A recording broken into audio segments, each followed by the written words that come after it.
श्री लक्ष्मी नारायण भगवान की जय। जय श्री कृष्ण। राधे राधे। मार्गशीर्ष शुक्ल पक्ष की एकादशी को मोक्षदा एकादशी कहा जाता है।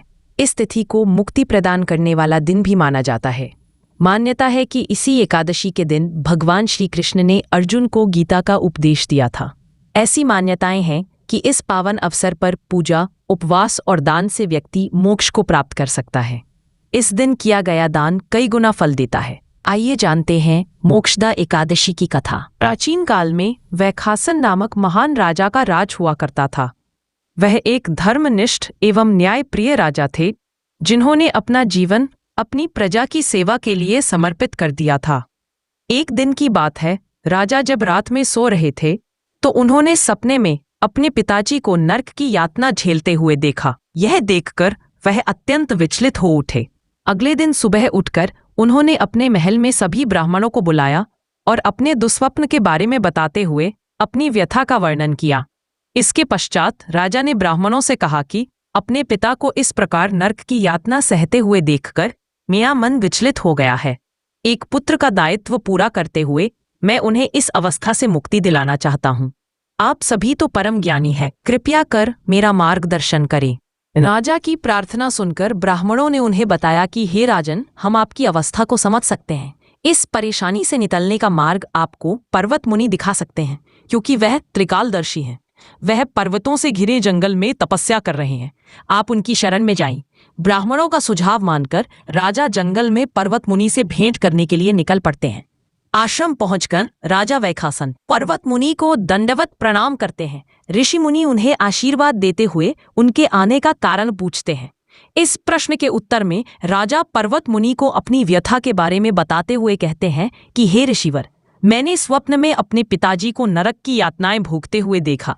उन्हें मुक्ति नहीं मिली है और इस बात से मुझे अत्यंत दुख हुआ। आप तो महान तपस्वी हैं, त्रिकालदर्शी हैं। कृपया कर मेरी समस्या का समाधान करें और मेरे पिताजी को मुक्ति दिलाने का उपाय बताएं। राजा की बात सुनकर ऋषि मुनि ध्यान अवस्था में चले जाते हैं और अपने योग बल से राजा के भूत, वर्तमान और भविष्य को देख लेते हैं। इसके पश्चात वह राजा से कहते हैं कि हे राजन, आपके पिता अपने पूर्व जन्म के दुष्कर्मों के कारण नरक में यातना भुगत रहे हैं। यह सुनकर राजा बोलते हैं कि हे मुनिवर, इसका निवारण क्या? मैं किस प्रकार अपने पिताजी को इन पाप कर्मों से मुक्ति दिला सकता हूँ? पर्वत मुनि कहते हैं कि मार्गशीर्ष माह की शुक्ल पक्ष में मोक्षदा एकादशी आती है। आप इस एकादशी का पूरी आस्था एवं निष्ठा पूर्वक पालन करें और इसके द्वारा अर्जित पुण्य फल अपने पिताजी को प्रदान कर दें। इससे आपके पिताजी को मुक्ति मिल जाएगी। राजा ऋषि को प्रणाम कर वापस अपने महल में आ जाते हैं और उनका सुझाव मानकर पूरे विधि विधान से अपने परिवार के साथ मोक्षदा एकादशी के व्रत का पालन करते हैं।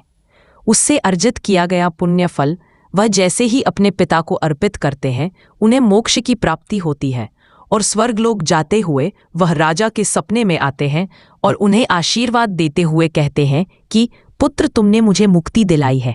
तुम्हारा और तुम्हारे परिवार का कल्याण हो। इस कथा के बाद भगवान श्री कृष्ण युधिष्ठिर से कहते हैं कि हे धर्मराज, यह एकादशी चिंतामणि के समान है।